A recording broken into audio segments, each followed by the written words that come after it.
और जीटीएम परिवार में आप सभी का हार्दिक स्वागत करता हूँ। दोस्तों, अगर मैं बात करूँ अपने इस बिजनेस से पहले का, तो मैं पेंट का काम किया करता था। पेंट का काम जानते हैं ना आप सभी, है ना?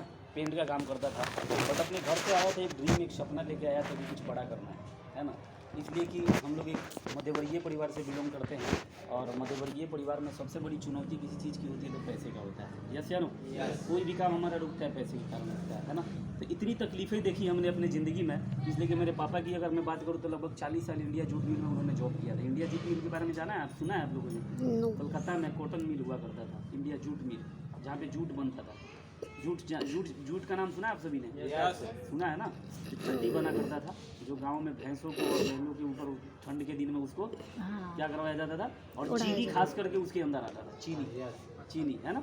चीनी उसी बूढ़े में आता था, तो उसमें काम किया करते थे वो। बट शायद वो बताते थे मेरे पापा कि 90 के बाद में, मतलब 1990 के बाद में वो हड़तालें होनी शुरू हो गई उसमें, है ना? इसलिए कि कोलकाता के अंदर सबसे ज़्यादा यूनियनबाजी चलता है ना? यूनियन चलता है, लीडरशिप चलता है, और नेतागिरी ज़्यादा चलता है। 2-3 जगह नेतागिरी बहुत ज़्यादा चलता है, बिहार में, बंगाल में। यस या नो? तीसरा यूपी भी लगा लो, यहाँ पे क्या होगा भाई, नेतागिरी बहुत ज़्यादा होता है। यस या नो? तो इन्हीं सब कारणों की वजह से क्या हुआ कि वहाँ पे इंडिया जूट मिल बहुत बंद होने लगे और हालात बहुत ख़राब। इसलिए कि मैं 5 भाई था और मेरी 3 बहनें थी। समझ पा रहे हैं आप? कितने लोगों का परिवार हो गया? 10 टोटल 10 हो गया। इसलिए कि 8 लोग तो हम हो गए, और मम्मी पापा मिला के कितने हो गए? 10 हो गए। माली हालत बहुत ख़राब था, और मेरे बड़े भाई यहीं पे कोलकाता दिल्ली में शालीमार का नाम सुना है आप लोग? वहाँ पे जॉब करते थे। एक और उनसे जो छोटे वाले थे वो भी आए, तो कुल मिला के 3 लोग हो गए। और उन सबको मैंने देखा, जब मैं लगभग यहाँ पे 12-13 साल का जब हुआ, 14 साल का हुआ, तो मैंने देखा कि इतने सारे लोग जॉब कर रहे हैं, उसके बावजूद भी घर की कंडीशन ठीक नहीं हो रही है ना? तो मेंटल या दिमागी तौर पे मेरे दिमाग में एक बात सेट हो गया कि भाई नौकरी करके कुछ बहुत बड़ा हो नहीं सकता। मैं ये नहीं कह रहा हूँ कि नौकरी बुरा है, समझ पा रहे हैं? कभी भी मैं उस काम की बुराई नहीं करता जिस काम से आपका दाल रोटी चलता है। यस या नो? दाल रोटी चलता है उससे। यस या नो? फिर मैंने ये सोच लिया था कि कुछ अच्छा करना है, कुछ अलग करना है ना? इस सोच के साथ गुड़गांव में आया था, और जब मैं 4 साल पेंट का काम किया तो एक बात समझ में आया कि भाई वो सोच पूरा नहीं होने वाला है। पेंटिंग करता रहा, अगर पेंट की दुकान में काम करता रहा, तो जिस सोच के साथ आया था कि भाई पैसा ज़्यादा कमाना है, वो यहाँ से पूरा होने वाला नहीं है ना? और मैंने वहाँ पे सोच लिया कि कुछ अलग करना पड़ेगा, कुछ सोचना पड़ेगा, और मैंने डिसाइड कर लिया था कि भाई अब यहाँ से चला जाऊँगा बिहार, और चाहे राशन की दुकान खोल लूँगा, बट नौकरी नहीं करूँगा। यस या नो? यहाँ पे मेरा एक एक्सपीरियंस है, मुझे एक बात समझ में आया, है ना? इसलिए कि अपॉर्चुनिटी आया मेरे पास में, मौका आया, तो वहाँ पे मेरा एक एक्सपीरियंस बन गया कि ज़िंदगी में अगर आपने एक बार भी किसी चीज़ की चाहत कर दी है ना, तो उस चाहत को पूरा करवाने के लिए परमात्मा बोल लो या ये ब्रह्मांड बोल लो, आपको 1 बार 2 बार मौका ज़रूर देता है।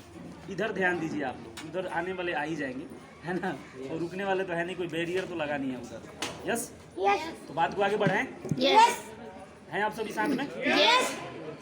तो कहाँ था मैं कि अगर आपने किसी भी चीज़ के बारे में एक बार चाहत कर दिया है, तो उस चीज़ को पूरा करवाने के लिए परमात्मा 1 बार या 2 बार आपको मौका ज़रूर देता है। वहाँ पे आपने विश्वास करना पड़ता है।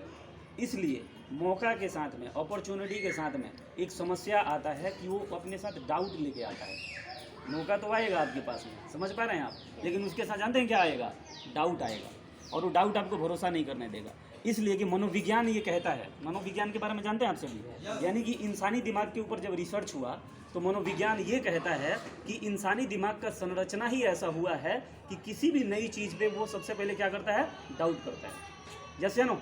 देखो सर, मारुति बहुत बढ़िया अलग अलग कारें बनाती है ना, लेकिन जब भी कोई नया प्रोडक्ट लॉन्च करता है ना, तो ज़्यादातर लोग जानते हो किस चीज़ के इंतजार में रहते हैं? कि कोई ले एक बार, टेस्टिंग कर ले, और अगर उसका रिव्यू अच्छा आएगा तो हम वो नई चीज़ लेंगे। समझ पा रहे हैं आप? ऐसा ही होता है ना? बट लीडर माइंडसेट के जो लोग होते हैं ना, लीडर माइंडसेट, समझ पा रहे हैं आप? वो पहले पहल करते हैं, वो फर्स्ट टाइम आगे चलते हैं। समझ पा रहे हैं आप? वो किसी का इंतजार नहीं करते, वो पहले चलते हैं, चीज़ों को पहले ऑब्जर्व करते हैं, और ऐसा ही आदमी ज़िंदगी में आगे बढ़ता है। देखिए, ज़िंदगी में आगे बढ़ने के लिए क्या क्या चीज़ें जरूरी है? मेरा मानना है कि 4 चीज़ें हैं, है ना? सबसे पहले क्या है? स्किल है ना? उसके बाद में चाहे 2-3 चीज़ों की मैं बात करता हूँ। स्किल है ना? हार्ड वर्किंग है, कंसिस्टेंसी है, और चौथा आप लगा लो माइंडसेट है। अब आप लोगों से मैं पूछना चाहूँगा, इस 4 चीज़ में से सबसे इंपॉर्टेंट क्या चीज़ है? हाजी? माइंडसेट। ज़बरदस्त तालियाँ। भाई साहब एक बात मेरे को समझ में है इतने दिन में कि भाई साहब सारा खेल जानते हैं किस चीज़ का है, माइंडसेट का है। अगर किसी ने ये माइंडसेट कर ली ना यहाँ पे कि मुझे नहीं करना, तो किसी का बाप भी उसे नहीं करवा सकता है। यस समझ पा रहे हैं आप? और किसी ने ये मान ली ना, इधर इधर सेट कर लिया दिमाग में कि कोई कुछ भी बोले मैं इसको कर जाऊंगा, तो किसी का बाप उसको करने से रोक भी नहीं सकता। ये मेरा एक्सपीरियंस है भाई। यही मोटा मोटा बात समझ पा रहे हैं आप कि 100 सुनार की और एक लोहार की। अगर आपने मान लिया ना कि मैं कर दूंगा, तो कोई आपको रोक नहीं पाएगा। समझ पा रहे हैं आप? ये देखो अभी मुकेश जी ने यहाँ पे बात किया, मैं बात किया, ये बिजनेस जानते हैं किस चीज़ का है? जानते हैं किस चीज़ का है? बता दूं क्या? यस रियलिस्टिक बात करने का। जो आपके साथ में घटित हो गया है ना, आप वही बात करो। समझ पा रहे हैं आप?